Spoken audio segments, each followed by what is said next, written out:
গল্পকথন by Kallol চ্যানেলে আপনারা শুনছেন হেনরি রাইডার হ্যাগার্ডের লেখা মন্টেজুমাস ডটার, আজ 10ম পর্ব।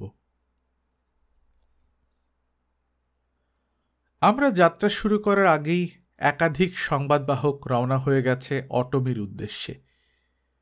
কিভাবে আমাদের গ্রহণ করবে ওখানকার লোক জানি না, তবে 4 দিনের পথ গিয়েই দ্বিধা কেটে গেল আমাদের অভ্যর্থনা জানাতে অর্ধেক পথ হেঁটে চলে এসেছে অনেক মানুষ। প্রতিদিন তাদের সংখ্যা বাড়ছে আরও। অটোমের মানুষ যখন জানতে পেরেছে তাদের প্রিন্সেস সশরীরে আসছে তাদের সঙ্গে দেখা করতে, সঙ্গে রয়েছে তার স্বামী, এই স্বামীটা আবার টিউলেদের লোক, অথচ অ্যাজটেকদের হয়ে যুদ্ধ করেছে তাদের বিরুদ্ধে, তখন অদম্য কৌতূহল নিয়ে ছুটে এসেছে ওরা এই অদ্ভুত যুগলকে এক নজর দেখবে বলে। অটোমির রাজধানী সিটি অব পাইন্স যখন আর একদিনের পথ, তখন আমাদের সঙ্গে জুটে গেছে কমপক্ষে 10,000 পাহাড়ি মানুষ।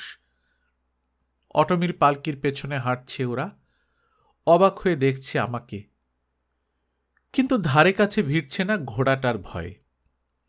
ঘোড়া দেখেনি ওরা জীবনে। স্প্যানিয়ার্ডদের একটা ঘোড়ায় চড়ে আগে আগে চলেছি আমি। ওদের ধারণা ঘোড়াটা সাক্ষাৎ পিশাচ। সেই পিশাচকে বশ করে তারই পিঠে চেপে যখন চলছি, নিশ্চয়ই মস্ত বড় বীর আমি।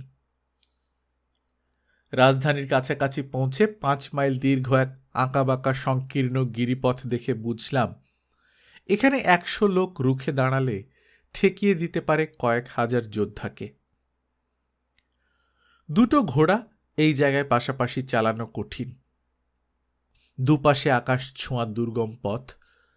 অটোমিকে জিজ্ঞেস করে জানলাম এছাড়া সিটি অফ পাইন্সে যাওয়ার আর সহজ পথ নেই। 2-3টে গোপন পথ অবশ্য আছে, তবে সেগুলো খুব কম লোকই চিনে। শেষ বাঁক নিয়েই দেখতে পেলাম সিটি অফ পাইন্স। দৈর্ঘ্যে প্রস্থে 12 মাইলের মতো হবে উপত্যকাটা। সেটাকে গোল করে ঘিরে দাঁড়িয়ে রয়েছে বিশাল উঁচু পর্বতমালা। মাথায় তাদের সাদা তুষার টুপি। একটা ছাড়া বাকি সব পর্বতের গায়ে ওক ও সিডারের জঙ্গল দেখা যাচ্ছে। সেই একটার মাথার দিকটায় সাদা তুষার থাকলেও সারা গায়ে কালো লাভা। চূড়া থেকে দিনে বের হয় সাদা ধোঁয়া, রাতে দেখা যায় আগুনের লাল আভা। এটাই সেই বিখ্যাত আগ্নেয়গিরি জাকা, অর্থাৎ রানী। ওরিজাবা, পোপো আর ইক্সট্যাকের মতো অত উঁচু না হলেও জাকার গড়নটা আমার মনে ধরল। মনে হচ্ছে জাকার কোলে বসে আছে শহরটা। রাস্তাগুলো সোজা, পরিচ্ছন্ন। দুই পাশের বাড়িঘরগুলো মনে হয় বাগানের মধ্যে লুকানো, পরিপাটি, সুন্দর। কিন্তু এখানেও সেই পিরামিড আর তার মাথায় নরবলির মন্দির দেখে মনটা খারাপ হয়ে গেল। এখানেও যে নিষ্ঠুর পুরোহিতদের প্রবল প্রভাব ও দাপট রয়েছে তা এক নজর তাকেই বোঝা যাচ্ছে। নরমুণ্ডের মালা ঝুলছে মন্দিরের গায়ে। পিরামিডের দিকে মুখ করে রয়েছে বিশালাকার প্রাচীন প্রাসাদ। অটোমির পূর্বপুরুষদের আবাস ছিল ওটা। দেওয়ালের গায়ে হাসি হাসি চেহারার বিকট দেবতা আর অসংখ্য সাপ খোদাই করা রয়েছে।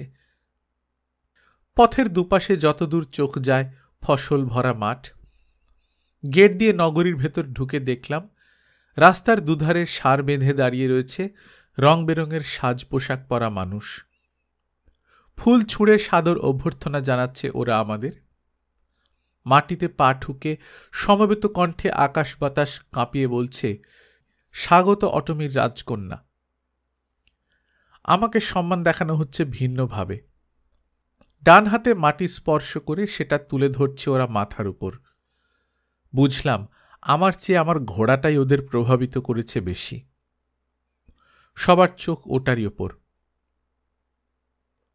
প্রাসাদে পৌঁছে সারাদিন বিশ্রাম নিলাম আমরা। পরদিন অটোমির সমস্ত গোষ্ঠী ও উপগোষ্ঠী থেকে ট্রাইবাল চিফরা এসে জড়ো হল প্রাসাদের হলরুমে। সংখ্যায় 100 জনের কম হবে না। খবর পাঠিয়ে ডেকে আনা হয়েছে তাদের। সবাই এসে পৌঁছলে অপরূপ রাজকীয় পোশাক পরে অটোমি আর অ্যাজটেক লর্ডের পোশাকে আমি প্রবেশ করলাম হলরুমে। সবাই উঠে দাঁড়িয়ে সম্মান দেখালো আমাদের। সবাইকে বসতে বলে নিজেও বসল অটমি। তারপর অত্যন্ত সহজ সরল ভাষায় ওর বক্তব্য পেশ করল। প্রথমেই আমার পরিচয় জানালো সে সবাইকে। টিসগাটের অবতার হয়ে পুরোহিতদের ইচ্ছায় ওকে বিয়ে করা, তারপর ঈশ্বরের ইচ্ছায় বলির বেদি থেকে ফিরে এসে ওয়ার কাউন্সিলের নির্দেশে আবার ওকে বিয়ে করা, অবশেষে টিউলেদের বিরুদ্ধে যুদ্ধে অগ্রগণ্য ভূমিকা রাখা, সবই বলল সে। তারপর এখানে ওর আসার উদ্দেশ্য ব্যাখ্যা করল। আপনাদের সঙ্গে সাক্ষাৎ করে আমার স্বামীকে পরিচয় করিয়ে দেওয়া ছাড়াও আজ আমার নিজ রাজ্যে ফিরে আসবার আরও একটি উদ্দেশ্য রয়েছে। আমার এবং আপনাদের সবার সম্রাট মহামান্য কুইটলাহুয়া আমাকে বিশেষ দায়িত্ব দিয়ে পাঠিয়েছেন আপনাদের কাছে। সম্রাট জানতে পেরেছেন, এবং কথাটা শুনে লজ্জায় আমার মাথা কাটা গেছে, যে আমাদের গোষ্ঠীর অনেক বীর যোদ্ধা লাস্কালানদের সঙ্গে একজোট হয়ে গোটা অ্যানাহুয়াকের চরম শত্রু টিউলেদের মিত্র হিসেবে যুদ্ধ করেছে অ্যাজটেকদের বিরুদ্ধে। আপাতত টিউলেদের তাড়িয়ে দেওয়া হয়েছে সত্য, কিন্তু ওই লোভী কুকুরগুলো আমাদের সোনার প্রেমে পড়ে গেছে। সব কিছু লুট করে নিয়ে যাওয়ার জন্য আবার আসবে ওরা। জানে একা ওরা ধন সম্পদে সমৃদ্ধ টেনকটিটলানের কিছুই করতে পারবে না, তাই একা আসবে না, মিত্রতার ভান করে সঙ্গে আনবে এদেশের মানুষ। আমাদের হাতে খুন হয়ে যাবার জন্য সামনে ঠেলে দেবে আমাদেরই সন্তানদের। আমি জানি সুযোগ সন্ধানী মানুষের অভাব নেই। অতীতের কোনো তুচ্ছ ঝগড়া বা বঞ্চনার ছুতো ধরে সামান্য লাভের আশায় অনেকেই বিরুদ্ধ দলে যোগ দিতে চাইবে। যদিও জানা কথা, অ্যাজটেক সাম্রাজ্য ধ্বংস করবার পর মিত্রের মুখে থুতু দিয়ে তাদের স্বাধীনতাও শুধু নয়, সব কিছু কেড়ে নেবে স্প্যানিয়ার্ডরা। কৃতদাসে পরিণত হবে এদেশের সবাই। অ্যাজটেকের যদি পতন হয়, তবে জেনে রাখুন, পতন হবে এদেশের প্রতিটি জাতি, প্রতিটি গোষ্ঠী আর প্রতিটি জনপদের। একে একে আপনাদের সবার মেরুদণ্ড ভাঙা হবে। বাধা দিলে খুন হয়ে যাবেন। ধুলোয় মিশিয়ে দেওয়া হবে আপনাদের বাড়িঘর। কুকুরের সমান মর্যাদা পাবে আপনাদের সন্তানরা। কাজে আপনাদের এখনই সিদ্ধান্ত নিয়ে তৈরি থাকতে হবে। মনস্থির করে নিতে হবে আপনারা কাদের সঙ্গে থাকবেন। এদেশের মানুষ, এদেশের রীতিনীতি, ধর্ম, প্রথা, আচার অনুষ্ঠানের পক্ষে থাকবেন, নাকি সাদা মানুষদের কাছে বিক্রি করে দেবেন নিজেদের দেশ, নীতি, ধর্ম আর আত্মমর্যাদা।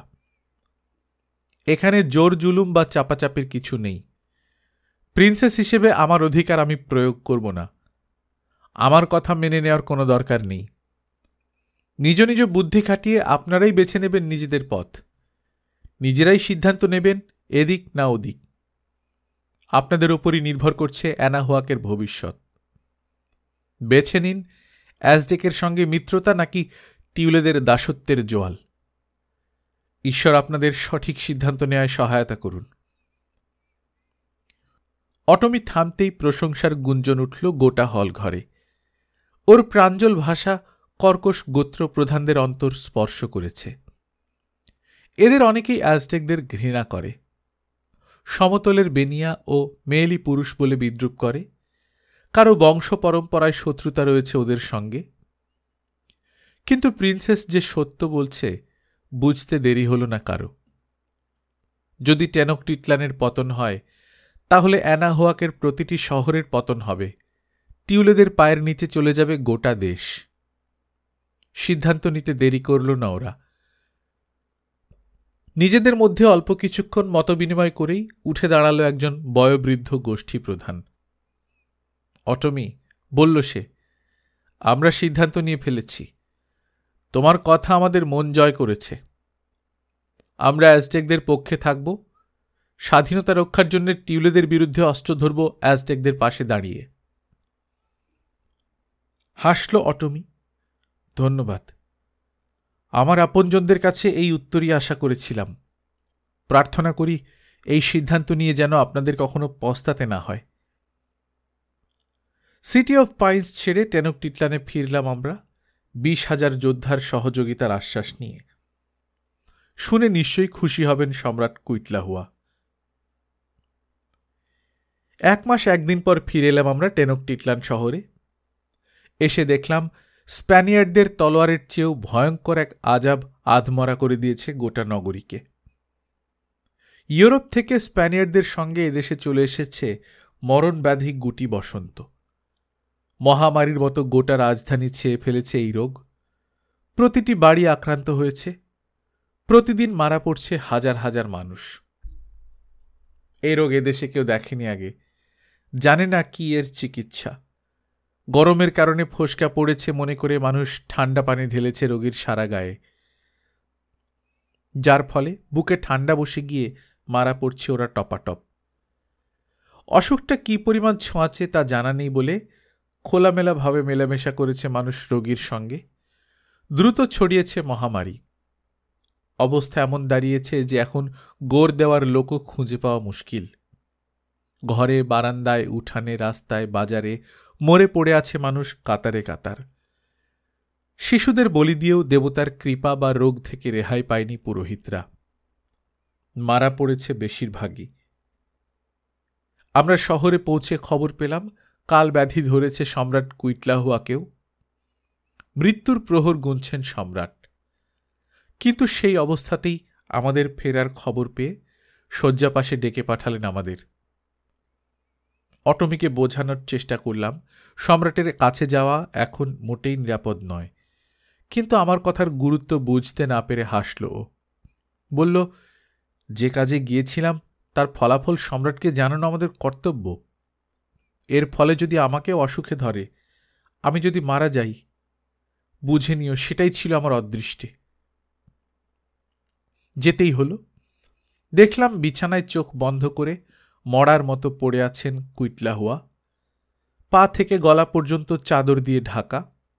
ধূপধুনোর ধোঁয়ায় ঘর আঁধার। আমরা পাশে গিয়ে দাঁড়াতেই চোখ মেলে চাইলেন। এসেছ? ভারী শ্লেষাজড়িত কণ্ঠে বললেন তিনি। আমার অবস্থা তো দেখতেই পাচ্ছ, শেষ হয়ে গেছি। কি রোগ যে ছড়িয়ে দিল টিউলেরা। যাক, কি খবর অটমি? কি বলল তোমার প্রজারা? মাই লর্ড, মাথা নিচু করে জবাব দিল অটমি।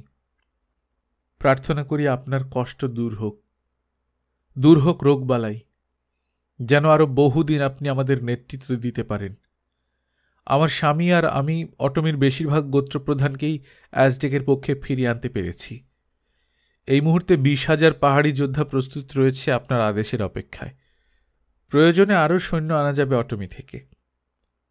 বাহ, খুবই খুশির খবর এনেছ ভাইজি। মন্টিজুমার যোগ্য মেয়ে তুমি। আর তুমি সাদা মানুষ, তোমাকে অসংখ্য ধন্যবাদ। দেবতা তোমাদের বলি না দিয়ে পাথরের ওপর থেকে ফেরত পাঠিয়ে দিয়ে দেখছি ভালোই করেছিলেন। আমি বোকার মতো মেরে ফেলতে যাচ্ছিলাম ছেলেটাকে টিউলের দোসর মনে করে। এই পর্যন্ত বলে হঠাৎ চাদর সরিয়ে উঠে বসলেন সম্রাট। সারা গায়ে গুটি বসন্তের ক্ষত বিভৎস দেখাচ্ছে। কেমন ঘোর লাগা চোখে চারপাশে চাইলেন। আপন মনে বললেন, কিন্তু এদেশের ভাগ্যে তো ভালো কিছুই দেখতে পাচ্ছি না আমি। মহাবিপদ।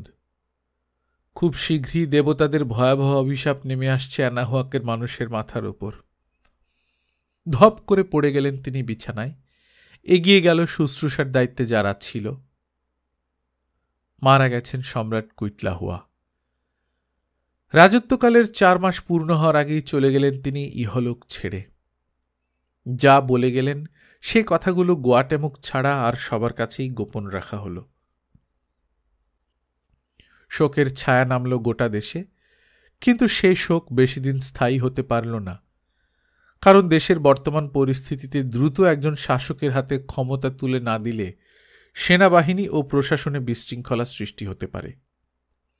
তাই সম্রাটকে মাটি দেওয়ার পরদিনই 4 সদস্যের নির্বাচনী কমিটিকে ডাকা হল। সেই সঙ্গে কাউন্সিল মিটিংয়ে ডাকা হল শতিনেক প্রিন্স, লর্ড ও সম্ভ্রান্ত নাগরিককে। অ্যাজটেক বাহিনীর একজন জেনারেল ও অটমির স্বামী হিসেবে আমাকেও ডাকা হল।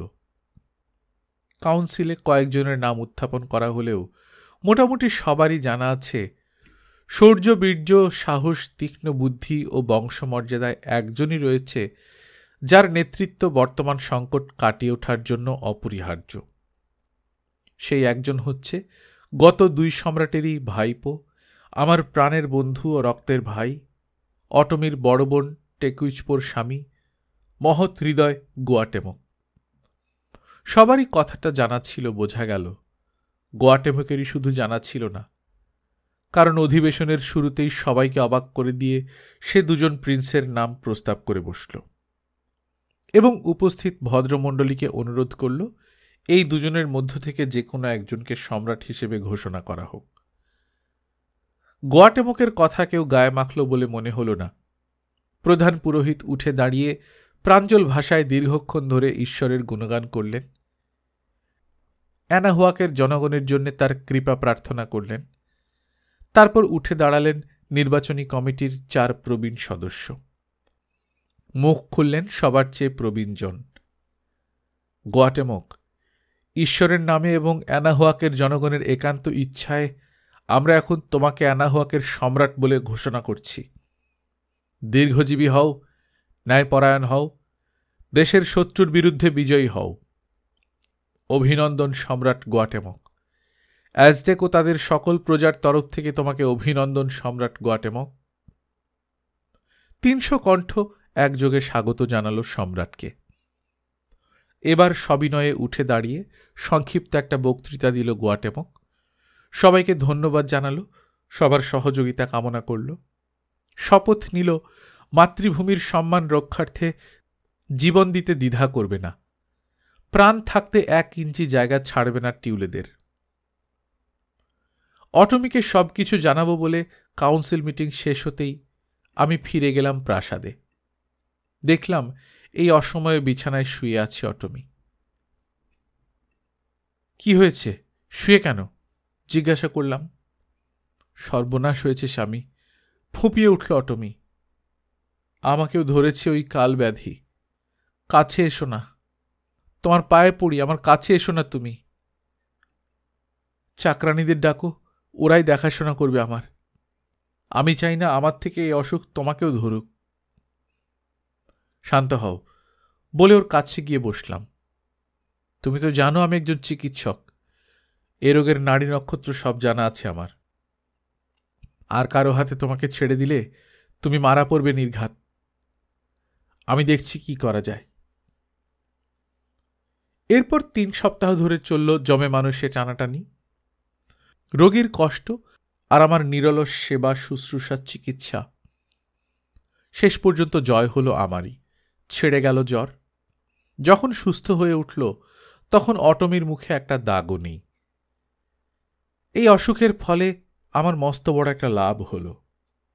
গোটা 2য় সপ্তাহ ধরে এক নাগাড়ে প্রলাপ বকেছে প্রিন্সেস, আর তাতে আমি জেনে গেলাম আমার প্রতি কতখানি গভীর ওর নিখাত ভালোবাসা। মৃত্যুর কবল থেকে রক্ষা যদি পায়ও, চেহারা নষ্ট হয়ে গেলে ওকে আর ভালোবাসব না আমি। ওকে ছেড়ে চলে যাব সাগর পারের ওই মেয়েটির কাছে। এই আতঙ্ক অস্থির করে রেখেছিল ওকে প্রতিটা মুহূর্ত। সারাক্ষণ শুধু স্বামী আর স্বামী। জ্ঞান ফিরে পাওয়ার পর ওর প্রথম প্রশ্ন, স্বামী কতদিন পড়ে আছে আমি বিছানায়? উত্তরটা শুনেই ওর চোখ বড় বড় হয়ে গেল। এতদিন ধরে সেবা করছো তুমি আমার, এই পুঁতি গন্ধময় জঘন্য ব্যাধি উপেক্ষা করে? আমি মাথা ঝাঁকাতেই জানতে চাইল, কেন স্বামী? ব্যাধিটা সত্যি জঘন্য, কিন্তু তুমি তো আর তা নও প্রিন্সেস। ঝরঝর করে কেঁদে ফেলল অটমি। আপন মনে বিড়বিড় করল, কি পুণ্য করেছি আমি যে জন্যে আমার প্রতি তোমার এত মায়া? তারপর হঠাৎ একটা কথা মনে পড়ায় চমকে উঠল ও। নিশ্চয়ই ওই ব্যাধির চেয়েও জঘন্য হয়ে গেছে আমার চেহারাটা। কিছুতেই প্রাণ আমি রাখব না। একটা আয়না দাও আমাকে, জলদি। দিলাম। কনুয়ে ভর দিয়ে উঁচু হয়ে জানলা দিয়ে আসা ম্লান আলোয় নিজের মুখটা খুঁটিয়ে পরীক্ষা করল। তারপর হাসল। আমার একটা হাত টেনে নিয়ে চুমু দিল। মনে হয়েছিল তোমাকে হারালাম বুঝি। ভেবেছিলাম যারা বেঁচে গেছে তাদের মতো হয়ে গেছে বুঝি আমার চেহারাটা। তোমার ধারণা কয়েকটা দাগের ভয়ে আমি তোমাকে ছেড়ে পালিয়ে যাব? হাসির ছলে জিজ্ঞেস করলাম। মানুষের ভালোবাসা মেয়েদেরটা যায় না, ছেলেদেরটা যায়। আমার চেহারা যদি খারাপ হয়ে যেত, 1 বছরেই ঘৃণা এসে যেত তোমার মনে। হয়তো সাগর পাড়ের ওই সুন্দরী মেয়েটার বেলায় হতো না, কিন্তু আমার বেলায় এটাই হতো। আমি জানি হতো। তোমার অপছন্দ হওয়া আর আমার মৃত্যু হওয়া একই কথা স্বামী। দেবতাদের প্রতি কৃতজ্ঞ বোধ করছি আমি। ঘর থেকে বেরোতে গিয়ে ভাবলাম, সত্যি কি তাই? ইদানিং পথে ঘাটে হরহামেশা দেখা যাচ্ছে মানুষের ক্ষত বিক্ষত চেহারা। কারো চুল পড়ে গেছে, অন্ধ হয়ে গেছে কেউ, সাদা হয়ে গেছে চোখের মণি। অটমির অমর হলে আমি কি শিউরে উঠে পালিয়ে যেতাম? ঈশ্বর যে আমাকে সেই পরীক্ষায় ফেলেননি, সেজন্য আমিও তার প্রতি কৃতজ্ঞ। তবে আমি নিঃসন্দেহে জানি, আমার যদি ওরকম কিছু হতো, কিংবা যদি কুষ্ঠও হতো, আমাকে ছেড়ে যেত না অটমি। মেয়েরা কি সত্যি তাহলে আমাদের চেয়ে অনেক ভালো, অনেক মহৎ? সেরে উঠল অটমি। ইতিমধ্যে প্রচুর ক্ষয়ক্ষতি করার পর টেনকটিটলান থেকে বিদায় নিয়েছে মহামারী। পূর্ণ মনোযোগ দিলাম আমি আমার কাজে। আমার বন্ধু এবং রক্তের ভাই সম্রাট হওয়ায় আমার দায়িত্ব বেড়ে গেছে অনেক গুণ। আমাকে প্রধান উপদেষ্টা ছাড়াও প্রথম সারির জেনারেলের মর্যাদা দেওয়া হয়েছে। শুধু তাই নয়, শত্রুর আক্রমণ থেকে নগর রক্ষার জন্যে সৈন্যদের, বিশেষ করে অটমি থেকে আসা 20,000 যোদ্ধার প্রশিক্ষণের দায়িত্ব পড়েছে আমার উপর। কাজটা আমার জন্য বড়ই কঠিন হয়ে দাঁড়ালো। আগেই লক্ষ্য করেছি, এদের মধ্যে সুশৃঙ্খল ও একতাবদ্ধভাবে কিছু করা প্রায় অসম্ভব একটা ব্যাপার। এদেরকে নিয়মের মধ্যে এনে প্রশিক্ষণ দেয়া যায় না। তার প্রধান কারণ গোত্রে গোত্রে হিংসা, বংশ পরম্পরায় পুষে রাখা পারস্পরিক ক্ষোভ, ঘৃণা। এক গোত্রপ্রধান দু চোখে দেখতে পারে না অপর গোত্রপ্রধানকে। টের পেলাম আমাকেও ঈর্ষার চোখে দেখতে শুরু করেছে অনেকে।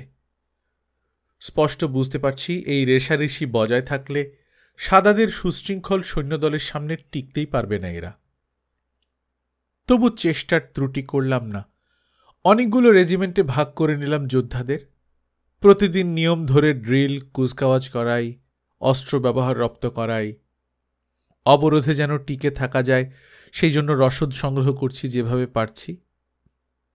এরই মধ্যে অগ্নিগিরি পোপর জ্বালামুখ থেকে গন্ধ কানিয়ে চেষ্টা করে দেখলাম বারুদ বানানো যায় কিনা, কিন্তু কৌশল জানা না থাকায় বিফল হলাম। অত্যন্ত দ্রুততার সঙ্গে তৈরি হচ্ছি আমরা আসন্ন যুদ্ধের জন্য। দম ফেলার ফুরসত নিচ্ছি না। আমার চেয়েও বেশি পরিশ্রম করছে শুধু একজন, সম্রাট গোয়াটেমোক। এভাবে চলল কয়েক মাস। তারপর খবর নিয়ে এলো গুপ্তচর, আসছে স্প্যানিয়ার্ডদের সৈন্যদল। তাদের সঙ্গে আসছে অগণিত মিত্রের এক বিশাল বাহিনী। অটমিকে ওর রাজ্যে পাঠিয়ে দেওয়ার চেষ্টা করলাম, কিন্তু রাজি করাতে পারলাম না। আমার মুখের উপর হেসে বলল, তোমার পাশেই থাকছি আমি স্বামী, মৃত্যু এলে তোমার পাশেই মরতে চাই। ক্রিসমাসের পরপরই মেক্সিকো উপত্যকার টেজকুকোয় এসে ঘাঁটি গাড়ল কটেজ। এই শহরটা লেকের অপর প্রান্তে, টেনকটিটলান থেকে 6-7 ক্রোশ দূরে। জায়গাটা ওদের মিত্র লাস্কালানদের এলাকার শেষ প্রান্তে হওয়ায় অনেক দিক থেকেই সুবিধা হলো ওদের। প্রথমেই টেনকটিটলান আক্রমণ না করে তার মিত্র ও প্রজাদের উপর হামলা চালালো সে একের পর এক, যেন অ্যাজটেক সাম্রাজ্যের অঙ্গগুলো বিচ্ছিন্ন করে তারপর হানতে চায় মরণাঘাত। 8 মাসের যুদ্ধে এমনই সুকৌশলে দুর্বল করে আনলো অ্যাজটেক প্রতিপক্ষকে। স্বীকার করতেই হবে, রোম সম্রাট সিজারের পর এমন দক্ষতা তেমন একটা দেখা যায়নি। ইজদাপালাপানের পতন হলো সবার আগে। 10,000 অ্যাজটেক নারী পুরুষ শিশু মারা পড়ল হয় তলোয়ারের আঘাতে, নয়তো জ্বালিয়ে দেওয়া ঘরবাড়ির মধ্যে আটকা পড়ে। তারপর একের পর এক পতন হতে থাকলো আশেপাশের রাজ্যগুলোর। কেউ দুর্বলভাবে বাধা দেওয়ার চেষ্টা করল, বেশিরভাগই বিনা যুদ্ধে বর্ষতা স্বীকার করে নিল স্প্যানিয়ার্ডদের। ইতিমধ্যেই 13টা বিশাল জাহাজ তৈরি করেছে কর্টেজ পাহাড়ের ওপর। 10,000 লোক লাগিয়ে 2 মাসের মধ্যে খাল কাটিয়ে ওগুলো নিয়ে এসেছে টেজকুকুর তীরে। এইবার টেনকটিটলানের দিকে নজর দিল সে। প্রথমেই ঝর্ণার মুখ ঘুরিয়ে দিয়ে রাজধানীতে বিশুদ্ধ পানি আসা বন্ধ করে দিল কটেজ। লেকের নোংরা জল খাওয়া ছাড়া গত্যন্তর রইল না অবরুদ্ধ মানুষদের। রোগবালাই ছড়াতে শুরু করল দ্রুত। খাবারের অভাব দেখা দিয়েছে আগেই। প্রয়োজনের তুলনায় কমে গেছে বরাদ্দ। সেই দুর্দিনে আমাদের প্রথম সন্তান প্রসব করল অটমি। খুশি হব কি, ছেলেকে কি খাওয়াবো সেটাই হয়ে দাঁড়ালো কঠিন সমস্যা। তুমুল যুদ্ধ চলছে। লেক পেরিয়ে রাজধানীর জমিতে উঠে এসেছে স্প্যানিয়ার্ডরা। কখনো এগিয়ে আসছে, কখনো আক্রমণ প্রতিহত করতে না পেরে পিছিয়ে যাচ্ছে, কিন্তু লেকের ওপারে পাঠানো যাচ্ছে না আর ওদের। একটা প্ল্যান ধরে এগোচ্ছে কর্টেস। 50 গজ যদি এগোতে পারে, লাস্কারানদের দিয়ে লুট করাচ্ছে সেই এলাকার সমস্ত বাড়িঘর, তারপর আগুন ধরিয়ে দিচ্ছে। ফলে পেছন থেকে অতর্কিত আক্রমণের সম্ভাবনা থাকছে না। চারপাশটা এইভাবে ছাড়খাড় করে নিশ্চিত পদক্ষেপে এগিয়ে আসছে সে রাজপ্রাসাদের দিকে। আমি প্রতিরোধের যুদ্ধ করে যাচ্ছি প্রাণপণে, প্রতিশোধের সুযোগ খুঁজছি। আমি জানি ওদের মধ্যেই আছে ডিগার্সিয়া। বার কয়েক দেখেওছি তাকে, আমাকেও দেখেছে ও। দেখলে দূর থেকেই লুকায় ভিড়ের ভেতর, পালিয়ে যায়। বুঝতে পারি এখনো ওর বিশ্বাস আমার হাতেই মৃত্যু ঘটবে ওর। আমাদের খাবার ফুরিয়েছে বেশ কয়েকদিন হলো। পথে ঘাটে মৃত্যুর কোলে ঢলে পড়ছে অ্যাজটেকরা। ক্ষুধা তো আছেই, সেই সঙ্গে যোগ হয়েছে দূষিত পানি পানের কারণে খারাপ সব অসুখ বিসুখ। অকাতরে মরতে দেখছি মানুষকে। গত 2 দিন ধরে আমার পেটেও কিছু পড়েনি। সন্ধ্যের সময় ঘরে ফিরে এসে খুব বিমর্ষ দেখলাম অটমিকে। একটা প্লেটে করে ছোট ছোট 3টে টট্টিয়া পিঠে এগিয়ে দিল আমার দিকে। ওর মুখ দেখে টের পেলাম সারাদিন ওরও খাওয়া হয়নি কিছুই। জেদ করলাম ওই খাবারটুকু দুজনে মিলে খাবো, তা নইলে কারোই খাওয়ার দরকার নেই। আমার সঙ্গে বসল অটমি। মুখে তুলছে খাবার, কিন্তু গিলতে পারছে না। মনে হলো কান্না চেপে রেখেছে। কি হয়েছে, কেউ কিছু বলেছে? মাথা নাড়ল অটমি, তারপর ভেঙে পড়ল কান্নায়। ওকে কাঁদতে দিলাম। অনেকক্ষণ পর কিছুটা সামলে নিয়ে ও বলল, 2 দিন হলো খাবারের অভাবে বুকের দুধ শুকিয়ে গেছে ওর। মারা গেছে ছেলেটা। সাদা একটা কাপড় সরিয়ে ছোট্ট লাশটা দেখালো ও আমাকে। বুকের ভেতর টনটনে ব্যথা অনুভব করলাম। তারপরে ওকে সান্ত্বনা দিলাম, আমাদের মতো আয়ু পেলে এত দুঃখ দুর্দশা যন্ত্রণার মধ্যে দিয়ে এসে সেই তো মরতেই হতো শেষে। বলতে বলতে আমার গাল বেয়েও নেমে এলো 2 ফোঁটা জল। হাত বাড়িয়ে আমার চোখের জল মুছিয়ে দিল অটমি। শক্ত করল নিজেকে, অস্ফুটে বলল, আমাদের প্রথম সন্তান, কেন এত কষ্ট পেতে হচ্ছে বলতে পারো? এর সদুত্তর পৃথিবীর কোথাও নেই অটমি। এটাই মানুষের নিয়তি। যাতে উন্মাদ হয়ে না যায় সেজন্য কিছু কিছু আনন্দের ব্যবস্থা রাখা হয়েছে শুধু আমাদের জন্যে। না, কোনো সান্ত্বনা নেই, না আমার জন্যে, না সন্তানের মায়ের জন্যে। 2 ঘন্টা চোখের পানি ফেলবার পর সামনের আঙিনায় মাটি খুঁড়ে কবর দিলাম আমাদের প্রথম সন্তানকে। যা পিলোট অর্থাৎ শকুনের হাত থেকে বাঁচানো গেল ওকে, এইটুকুই যা লাভ। শহরের 3/4 ধ্বংসস্তূপে পরিণত হয়েছে। মারা গেছে 3/4 মানুষ। রাস্তায় গাদা করে রাখা হয়েছে তাদের লাশ। সেসব ডিঙিয়েই চলাফেরা করছে মানুষজন। না খেয়ে অর্ধেক হয়ে গেছে অবশিষ্ট শহরবাসী। অটমি আর আমি টিকে আছি কোনো মতে, কারণ গোয়াটেমক নিজের ভাগ থেকে রোজ খাবার পাঠাচ্ছে আমাদের জন্যে। বিজয় ঘনিয়ে আসছে দেখে পরদিন থেকে আক্রমণের চাপ বাড়িয়ে দিল স্প্যানিয়ার্ডরা। সেই সঙ্গে একের পর এক দূত পাঠাচ্ছে নিঃশর্ত আত্মসমর্পণের আহ্বান জানিয়ে। কাউন্সিল ডাকা হলো। সবাই জানতে চায় এখন আমরা কি করব। ক্ষুধা, তৃষ্ণা ও দীর্ঘস্থায়ী যুদ্ধে পর্যুদস্ত একদল মানুষ বসলেন কর্টেজের প্রস্তাব বিবেচনার জন্যে। আপনি কি বলেন সম্রাট গোয়াটেমক? সবার হয়ে জানতে চাইলেন মুখপাত্র। আমাকে কেন জিজ্ঞেস করছেন? আমি কি মন্টেজোমা নাকি যে ক্ষণে ক্ষণে মত পাল্টাবো? শেষ পর্যন্ত লড়বার শপথ নিয়ে বসেছি আমি সিংহাসনে। আমি অন্তত তাই করব। টিউলেদের হাতে বন্দী হওয়ার চেয়ে যুদ্ধ করে মরে যাওয়া অনেক ভালো। বেশ, তাহলে সেই কথাই রইল বলে উঠে পড়লেন সবাই। চলতে থাকল যুদ্ধ। পরদিন অতর্কিতে স্প্যানিয়ার্ডরা শহরের আরেকটা অংশ দখল করে নিল। গরু ছাগলের মতো একটা খোঁয়াড়ে ভরা হলো সেখানকার সব মানুষকে। আমরা যথাসাধ্য চেষ্টা করলাম প্রতিরোধের, কিন্তু কিছুতেই কিছু করতে পারলাম না। প্রথমে গুলি করে মারল ওরা অর্ধেক লোক, তারপর গোলাগুলিতে খরচ বাঁচাতে অসহায় হরিণীর পেছনে হিংস্র হাউন্ডের মতো লেলিয়ে দিল লাস্কালানদের। মোট 40,000 লোক ছিল ওখানে, একজনকেও ছাড়ল না ওরা। তার পরদিন অর্থাৎ অবরোধের শেষ দিন আবার ফরমান এলো কর্টেজের কাছ থেকে, গোয়াটেমক অবিলম্বে তার সঙ্গে দেখা করুক। প্রত্যুত্তরে একই কথা জানিয়ে দিল গোয়াটেমক। ওকে গিয়ে বলো আমরা বেকায়দায় অবস্থায় পড়েছি, আমাদের উপর যা খুশি তাই করতে পারে সে, তবে শেষ পর্যন্ত লড়ে মরব আমরা। গোটা রাজধানী ধ্বংস হয়ে গেছে। আমরা যে কয়জন বেঁচে আছি কেউ ভাঙা বাড়ির দেয়ালের আড়ালে, কেউ প্রাসাদের প্রাচীর বা গাছের আড়ালে অবস্থান নিয়েছি। ঝড়ের বেগে এলো ওরা। পিরামিডের ওপর থেকে শেষবারের মতো বেজে উঠল সাপের চামড়ার বিশাল ঢাক। শেষবারের মতো হুঙ্কার ছেড়ে ঝাঁপিয়ে পড়ল অ্যাজটেক যোদ্ধারা মরণ যুদ্ধে। আমি মারলাম 4 জনকে। আমার পাশে দাঁড়িয়ে অটমি এগিয়ে দিল তীরগুলো। অনাহারে আমাদের যোদ্ধাদের গায়ে একটা শিশুর শক্তিও নেই, তাই নিয়ে কি লড়াই করব আমরা? খালের ধারে তাড়িয়ে নিয়ে গিয়ে জবাই করল ওরা আমাদের যোদ্ধাদের। পেছাতে পেছাতে লেকের ধারে চলে এলাম কয়েকজন প্রিন্স সহ, গোয়াটেমক, টেকুইচপো, অটমি আর আমি। তীরে বাঁধা কয়েকটা ক্যানু দেখে ওতে উঠে পড়লাম আমরা। ভেবেছিলাম টেনকটিটলানের পতন যখন হয়েছে এখানে থেকে আর কোনো লাভ নেই, হয়তো লেক পেরিয়ে পালাতে পারবো কোথাও।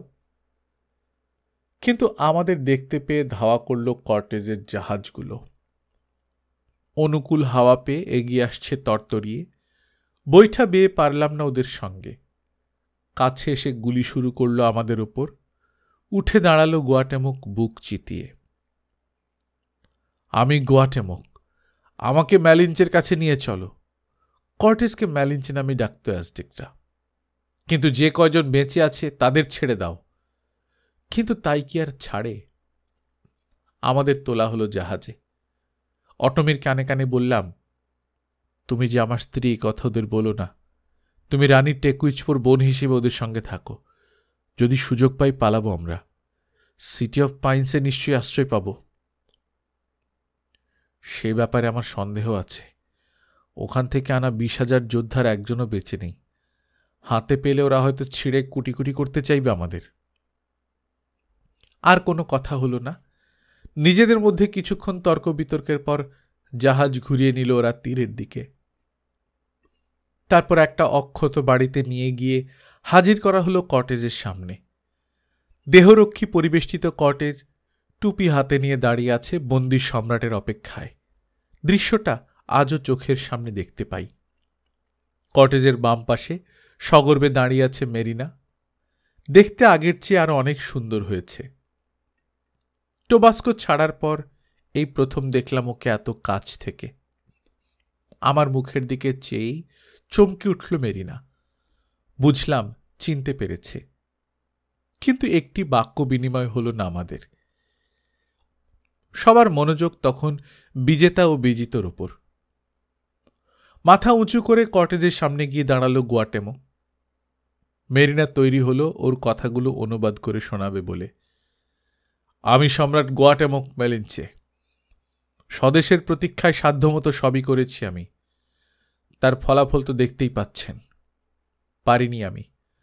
আমাকে নিয়ে আপনার যা ইচ্ছা করতে পারেন, তবে সবচেয়ে ভালো হয় যদি আমাকে এখনই হত্যা করেন। বেঁচে থাকার স্বাদ আমার আর নেই। ভয় নেই গোয়াটেমক, জবাবে কটেজ বলল। বীরের মতো যুদ্ধ করেছেন আপনি। এরকম মানুষকে আমি সম্মান করি। আমার কাছে আপনি নিরাপদ। স্প্যানিয়ার্ডরা সাহসী প্রতিপক্ষকে শ্রদ্ধার চোখে দেখে। এই যে এখানে খাবার আছে।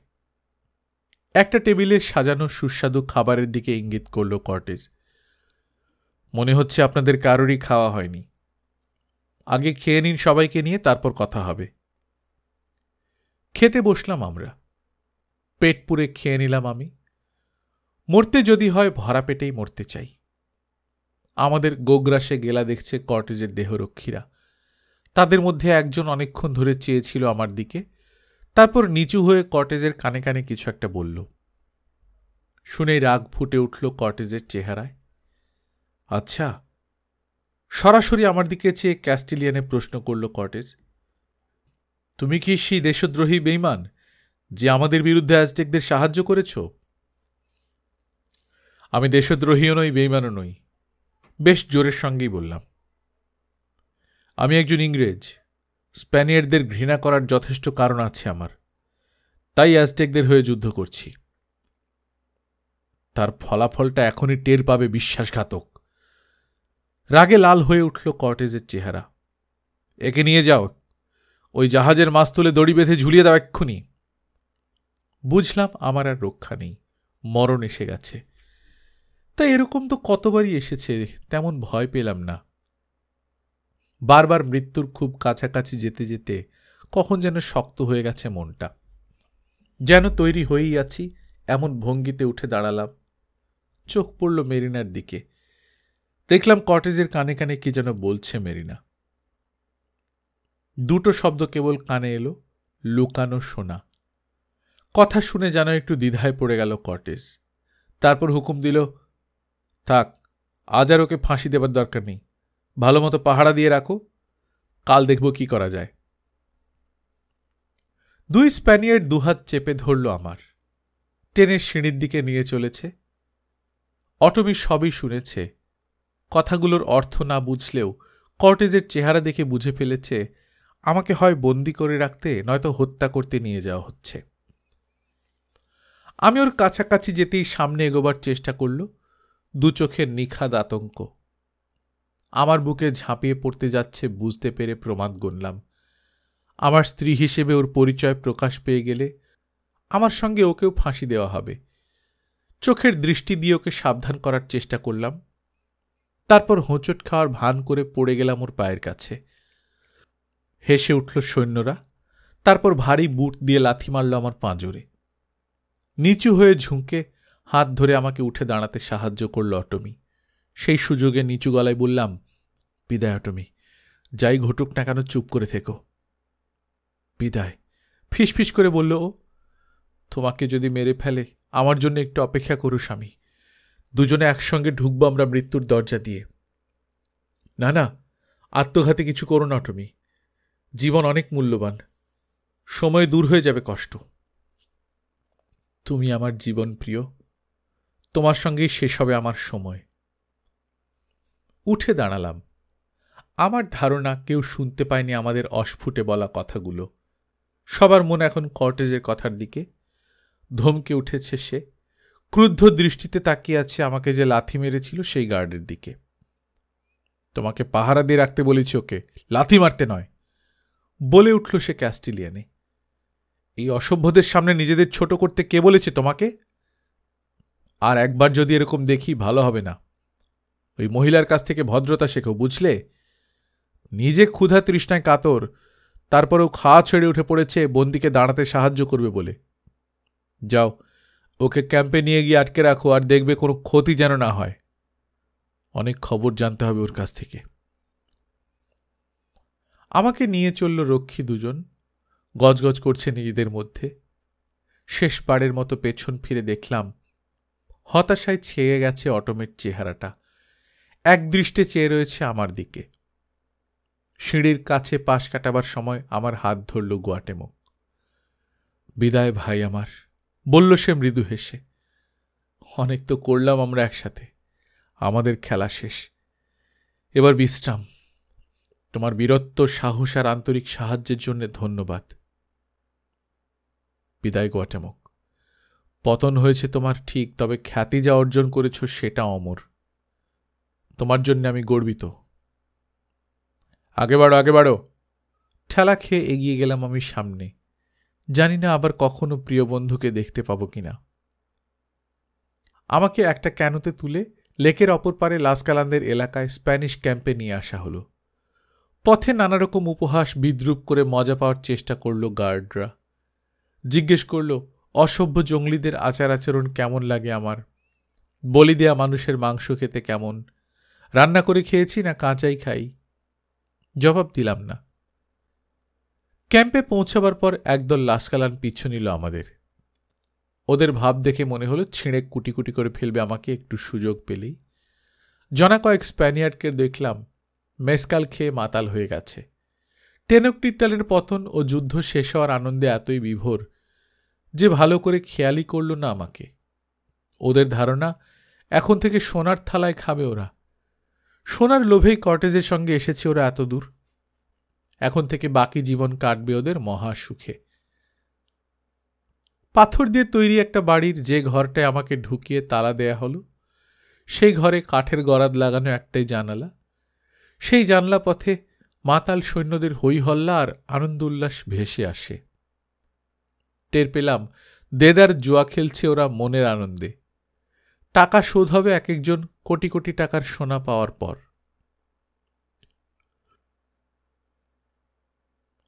গল্পকথন বাই কল্লোল চ্যানেলে আপনারা শুনছেন হেনরি ড্যাডার হ্যাগার্ডের লেখা মন্টিজুমাস ডটার, আজ 10ম পর্ব। আমরা নিয়মিত গল্প পাঠ করে শোনাচ্ছি। আপনারা যারা প্রথমবার মতো শুনছেন কাইন্ডলি সাবস্ক্রাইব করে নেবেন। গল্প পাঠ ভালো লাগলে বন্ধুদের সঙ্গে শেয়ার করবেন।